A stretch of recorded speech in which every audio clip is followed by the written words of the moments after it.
Assalamualaikum warahmatullahi ta'ala wabarakatuh. Nahmaduhu wa nasta'inuhu wa nastaghfiruh wa na'udzu billahi min syururi anfusina wa min sayyiati a'malina may yahdihillahu fala mudilla lahu wa may yudlilhu fala hadiya lahu. Asyhadu an la ilaha illallah wahdahu la syarika lah wa asyhadu anna sayyidana Muhammadan abduhu wa rasuluh. Allahumma shalli ala sayyidina Muhammadin wa ala alihi wa sahbihi wa man tabi'ahu bi ihsanin ila yaumiddin, amma ba'd. Bapak-bapak dan ibu-ibu yang dirahmati Allah, alhamdulillah di pagi yang cerah ini Allah Subhanahu wa taala masih memberikan kita nikmat sehingga kita masih dimudahkan oleh Allah untuk berkumpul di majelis atau di masjid yang insya Allah diberkahi oleh Allah Subhanahu wa taala dalam acara ruqyah syariah, dalam rangkaian acara peringatan Maulid Nabi Pondok Pesantren Tahfidz Quran Al-Hidayah. Tadinya akan dilaksanakan tempatnya di pesantren, Pak. Namun atas saran dari DKM dan keluarga pesantren agar lebih bersifat umum, maka dipindahkan di masjid desa ini. Dan insya Allah lebih barokah, lebih istilahnya terkonek dengan Allah, karena masjid ini merupakan tempat yang dimuliakan oleh Allah Subhanahu wa taala. Salawat dan salam semoga tetap tercurahkan kepada baginda Muhammad sallallahu alaihi wasallam, para keluarganya, sahabatnya, dan juga kita semua umatnya yang setia mengikuti ajaran beliau. Bapak Ibu yang dirahmati Allah, sebelum masuk kepada materi ruqyah masal, ada beberapa yang harus disampaikan. Karena lir umpamane ari ruqyah iku istilahnya dudu ngurangi jin sebenarnya, Pak. Pengen masih dibuangi penyebabnya. Bagian misal gangguan jin diburaki tapi penyebabnya boleh dihilangakan, gue tekaman. Nanti lengkapnya disampaikan oleh guru kita Al-Ustaz Samsul Arifin. Baik, begini, sebelum masuk kepada apa itu ruqyah, mungkin Bapak dan Ibu sekalian sudah melihat di YouTube, di TV, atau mungkin pernah mengikuti ruqyah masal juga di desa-desanya gitu kan. Nah, sering ada kita jumpai orang yang sudah diruqyah atau sudah pernah diobati dalam tanda kutip penyakit gangguan jin gitu ya, Pak. Namun kok tidak kunjung sembuh. Nah, ini ada penyebab yang harus digali begitu kan. Apa penyebabnya atau apa sih sampahnya kan begitu.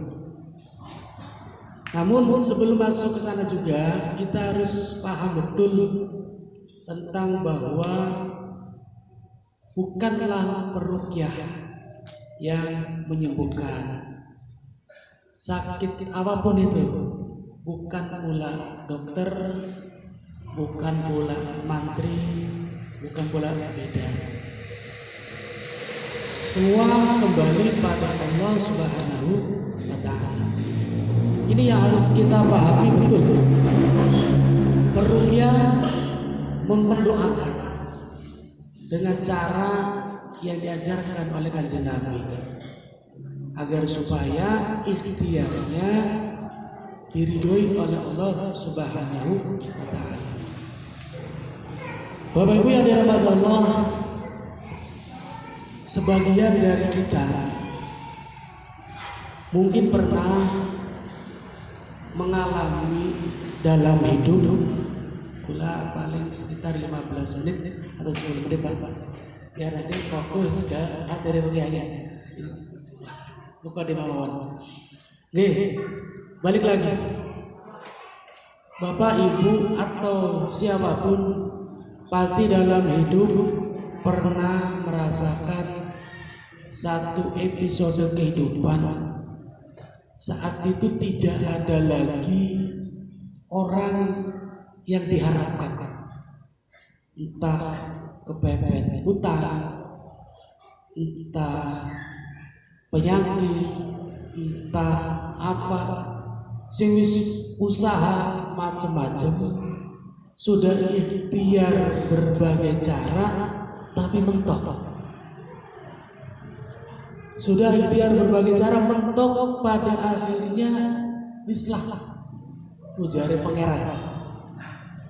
Sing sering kadang bab duit gini, kadang ketika arep bayaran apa, akan bayaran sekolah anak atau mau bayar hutang atau lain sebagainya, sudah tadinya masih ada gambaran, sukiki arep nyili ning bos, nyili ning dulur, arep nyili ning sampah. Ternyata ngepos kabeh.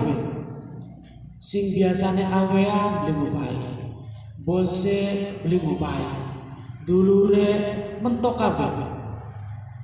Sampai pada akhirnya wis buntu.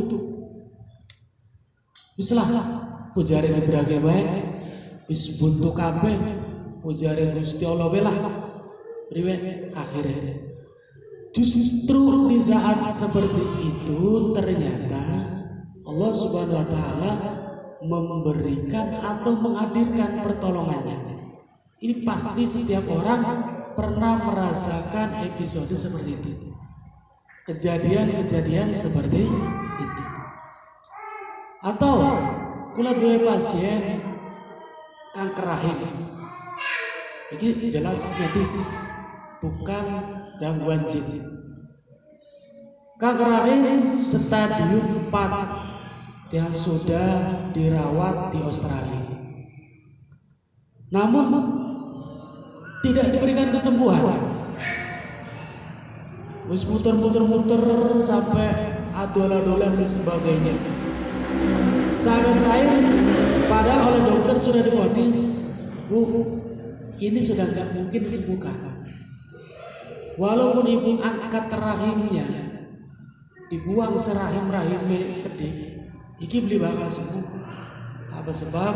Karena akarnya sudah menjalar.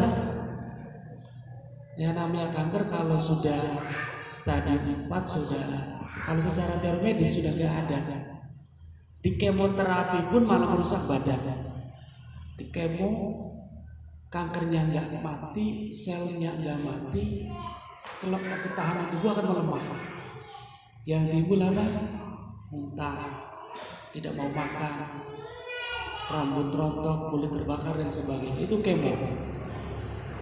Terus akhirnya pulang ke rumah, ibu ini berpasrah kepada Allah.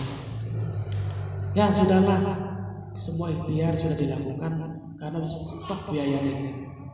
Terus kita mah siap-siap baik, pasrah karo pangeran, bokatan kudune mati sing penting tobat. Karena undang pula pengen dirukyah. Ya kula arahkan sudah Bu. Wis aja mikiri penyakit, aja mikiri waras. Karena wis jadi 4. Wis ibu sedikit fokus mohon ampunan pada Allah. Kalau Allah kasih sembuh itu bagus dari Allah. Karena semua pemeriksaan tadi mengarah kokon pasar. Sampai kelasnya profesor di Australia wis angkat tangan Pak.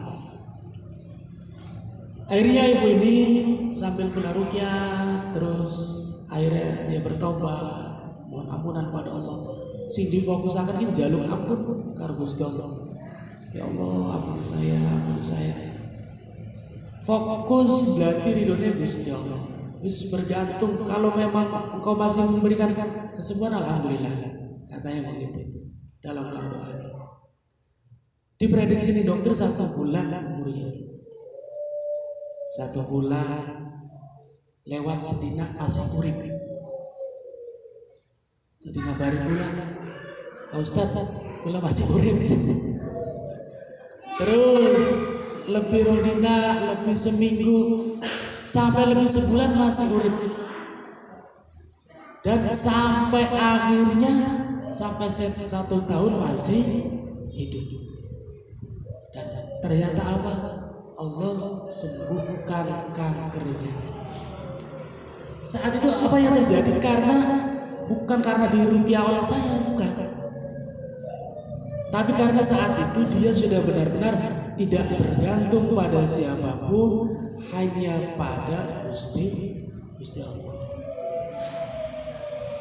Namun alangkah baiknya jika seandainya kita ini bergantung di Gusti Allah si awit awal, gitu kan? Aja sawisnya mentok dikit. Mending kalau umurnya nyampe, mending dari awal sudah bergantung di Gusti Allah. Bapak Arab ruqyah, takamene bisniat, ya Allah, hamba berpasrah padamu akan melakukan ikhtiar ruqyah. Maka dari itu mohon berikan kesembuhan. Wis diserahkan. Jadi sing terbayang di dalam hatinya adalah Gusti Allah. Ini namanya tauhid, Pak. Tuh, Allah mau ketika uang wis ning jero atine tergambar si A, si B, si C, Gusti Allah wis berlepas, Pak. Contoh, Bapak balik maning mau pasien kanker. Ketika masih gepeki duit, sing dieling duduk pangeran. Siapa sing dieling? Dokter. Tenang, menyakitkan sih. Berobat mana? Beli waras. Anak info, dokter maning bagus. Tekani mana? Beli waras, info maning mana? Duitnya masih akeh. Sampai info maning ini Australia. Mangkat. Jadi yang ada di dalam hati dan pikirannya adalah dokter. Gusti Allah langka. Padahal sing nyembuhaken iku Gusti Allah. Dokter mah cuma perantara. Perang rungu mungkin lara untuk berobat mana men agar warasnya nang kos kadon. Anak kan ya.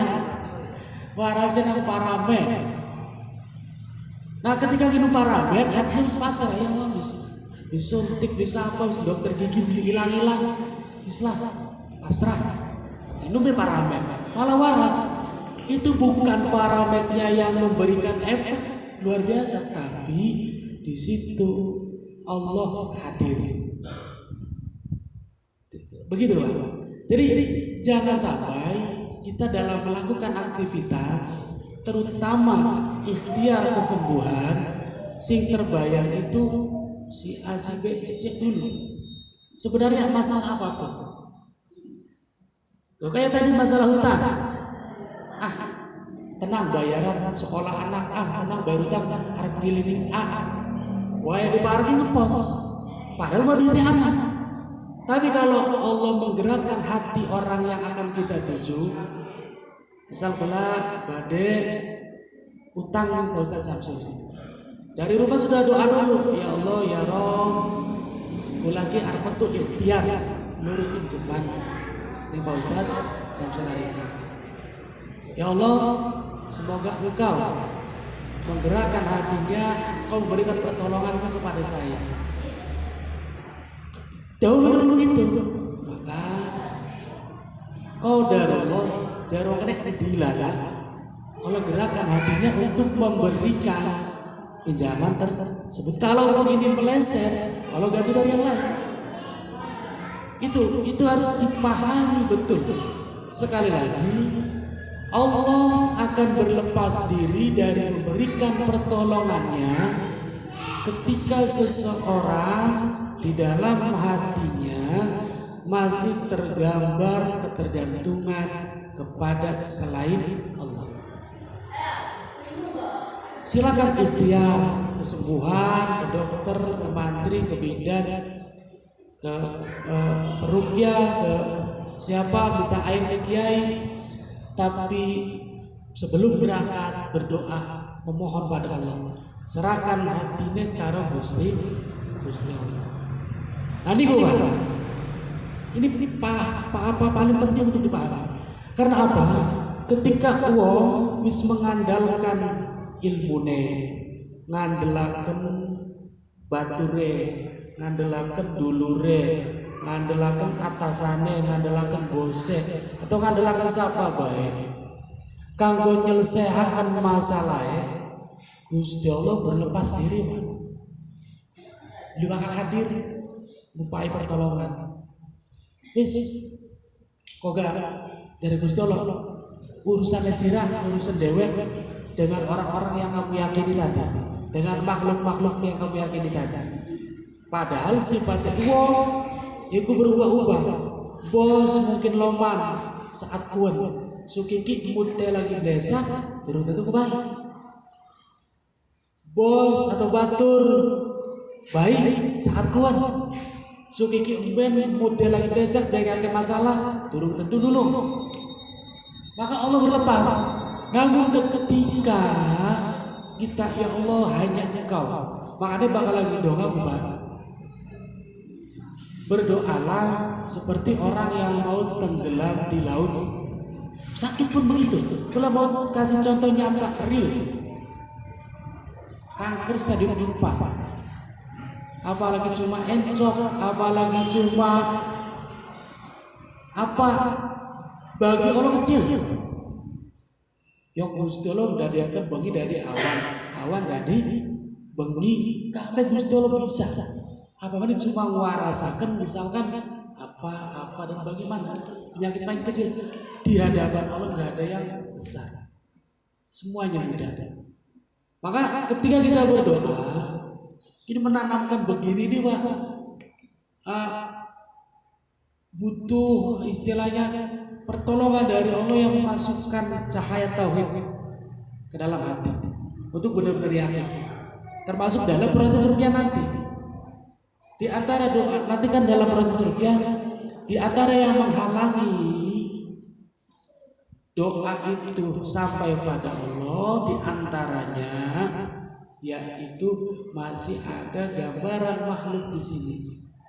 Pulane wong di ruqyah kadang pasane pula di ruqyah ispa tekarahaken ruqyah cukup sekali jariku. Selebihnya sampean dekatkan diri pada Allah, ibadah sing bener, bergantung di Gusti Allah.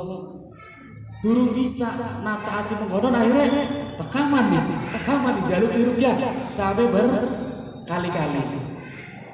Nah, jadi karena masih meyakini kula iki bisa merasakan.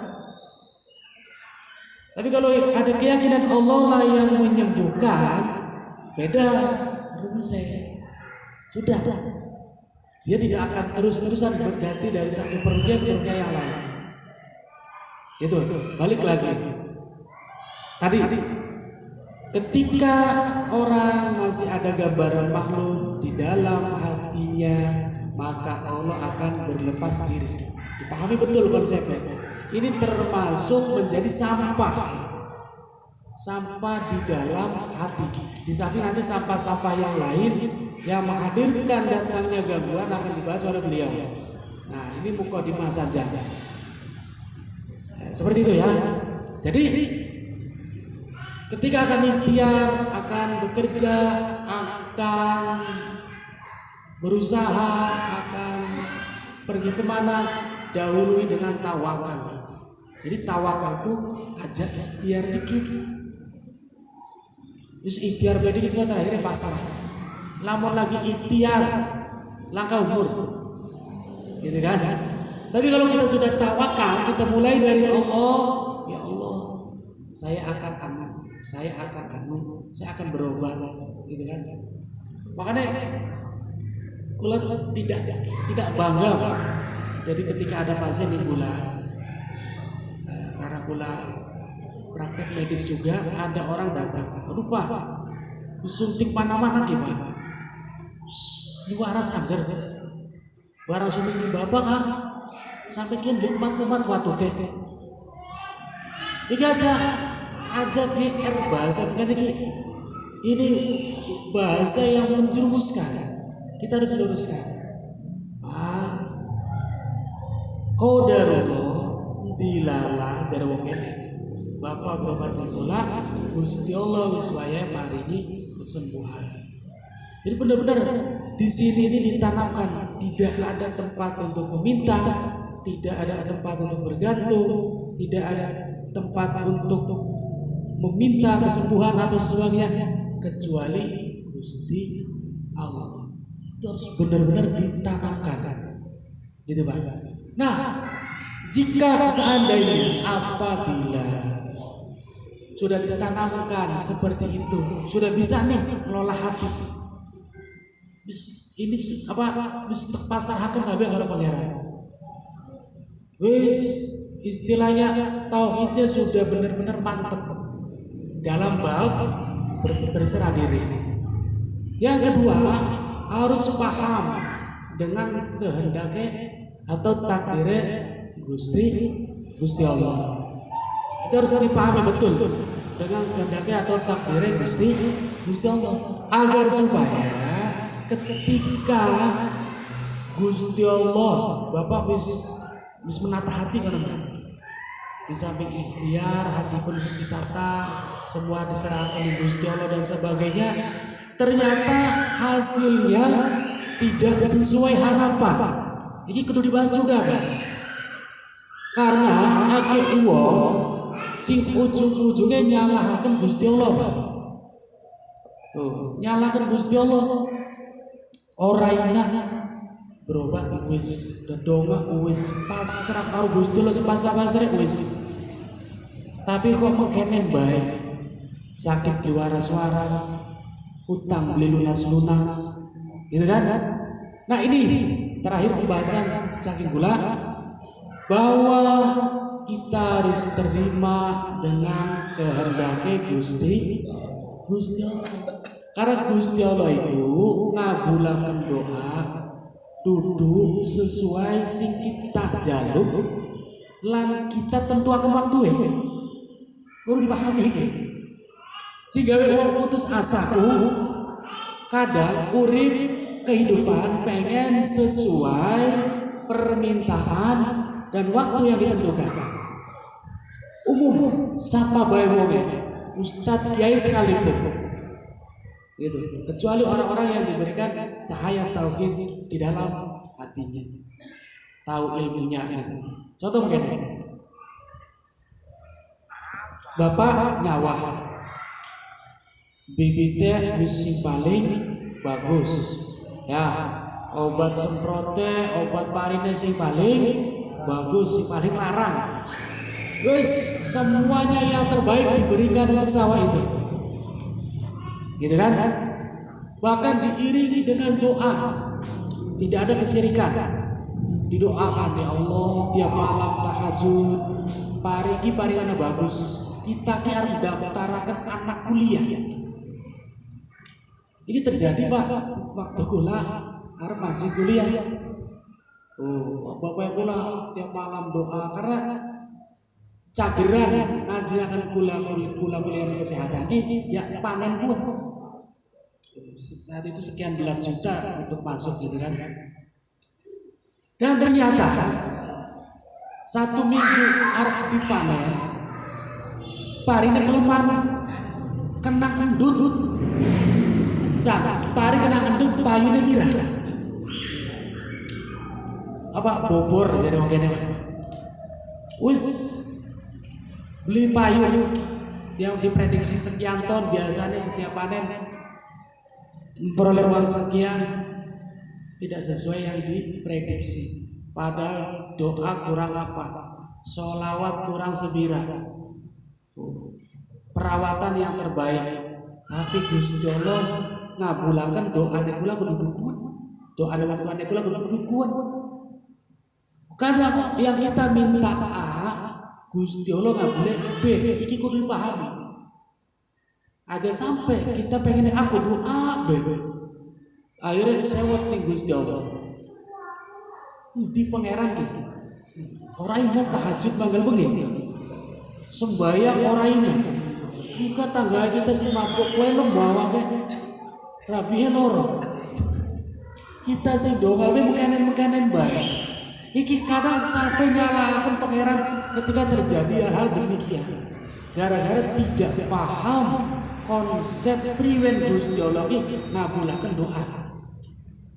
Gusti Allah ngabulaken doa pasti. Ud'uni istajib lakum. Tidak ada doa yang tidak terjawab. Tidak ada doa sing ditolak di Gusti Allah.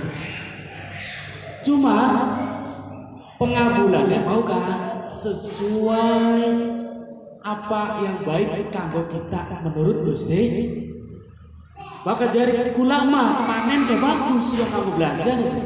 Tapi jari Gusti Allah beli bagus.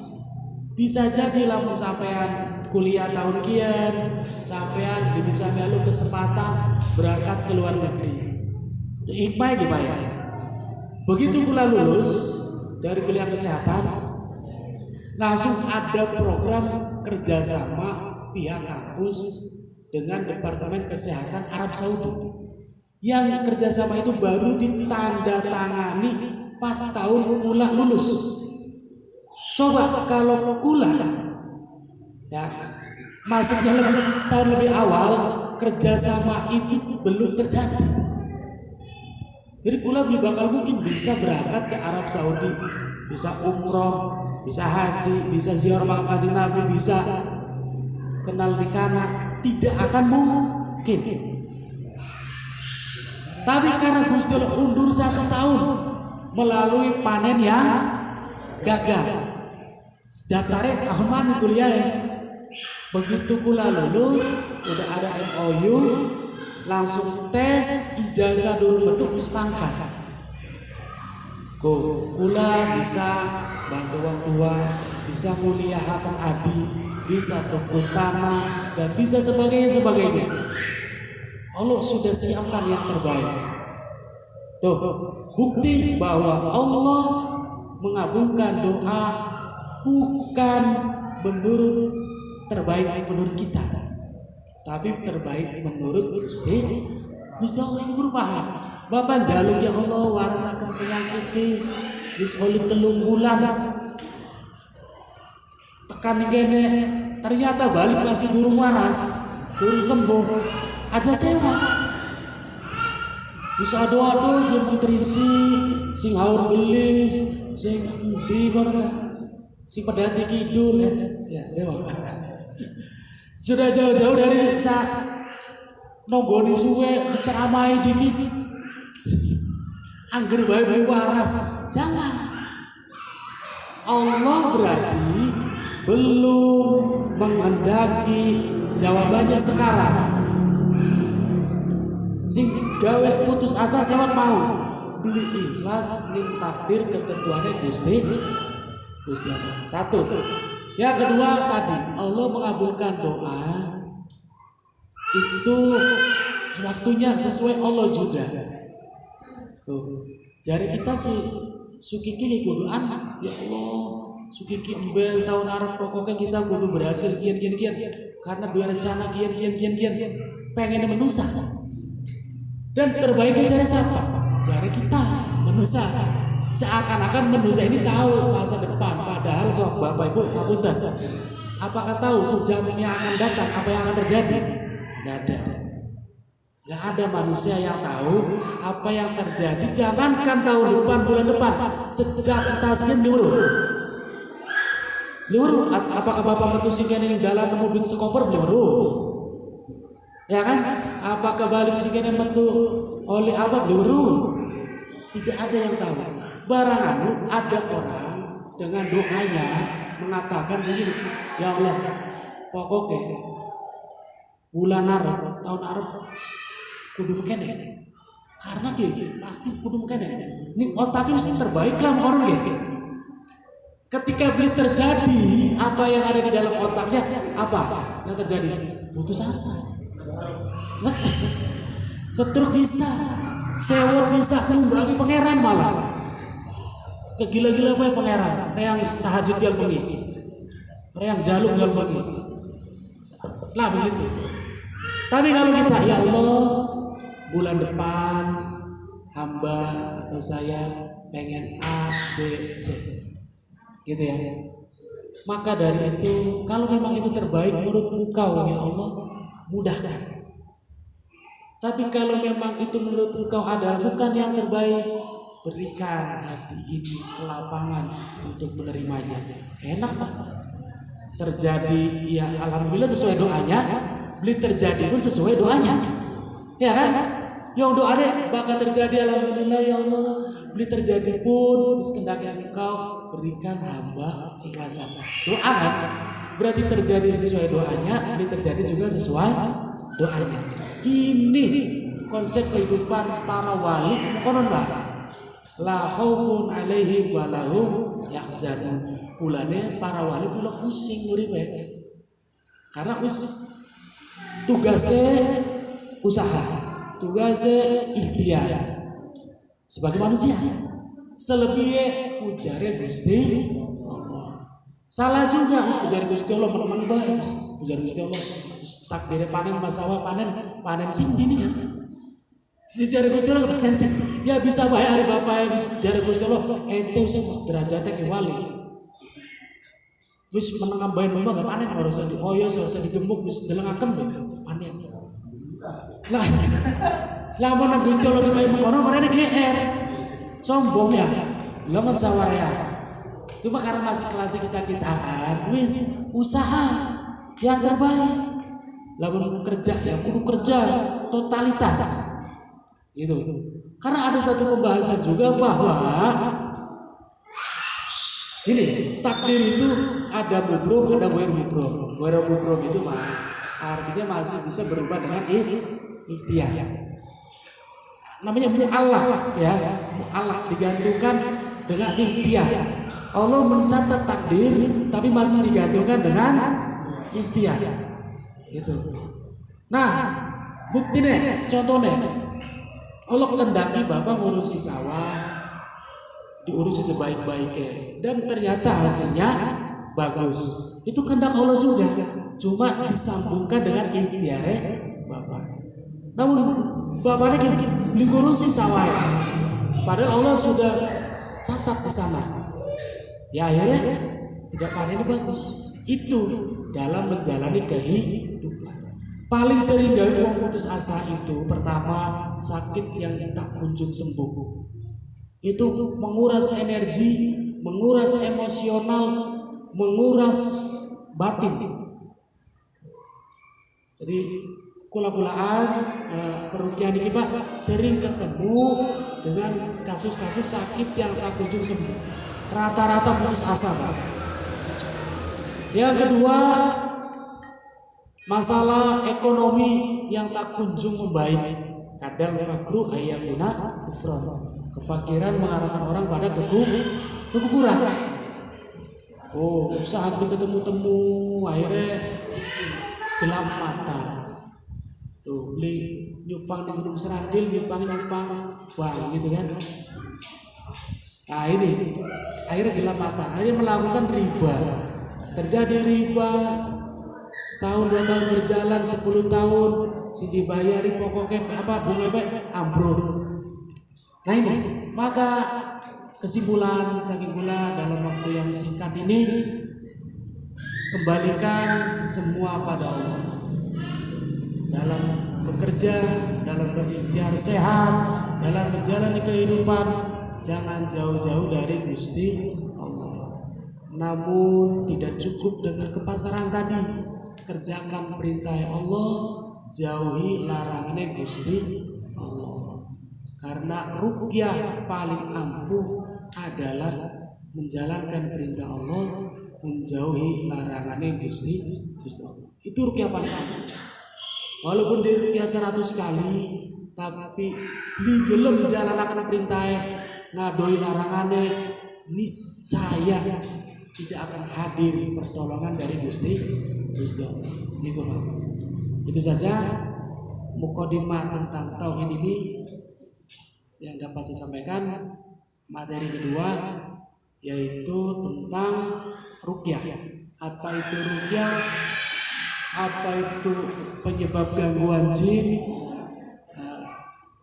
Jadi rukyah itu nanti bukan hanya untuk penyakit gangguan jin Pak. Penyakit medis pun sembuh dengan rukyah. Bukan rukyahnya, tapi Allah yang menyembuhkan dengan jalan yang dituntun oleh para perukyah ini. Gitu Pak. Baik. Apa itu gangguan jin? Bagaimana solusinya? Usahanya untuk menangkal tidak terkena gangguan jin. Apakah nginggo pring kuning? Apakah nginggo jimat? Ataukah nginggo apa keris? Nanti dibahas dalam rukyah syariah materinya yang akan disampaikan oleh Ustadz Samsul Arifin. Nanti ada tanya jawab. Nanti sebelum rukyah masal, setelah materi rukyah ada tanya jawab. Barangkali ada yang ingin ditanyakan untuk membuka, mengorek beban atau diagnosa, gitu Pak. Diagnosa apa masalah yang dikeluhkan. Itu saja dari saya akhiri. Wallahu muwaffiq ila aqwamit thoriq. Assalamualaikum warahmatullahi wabarakatuh.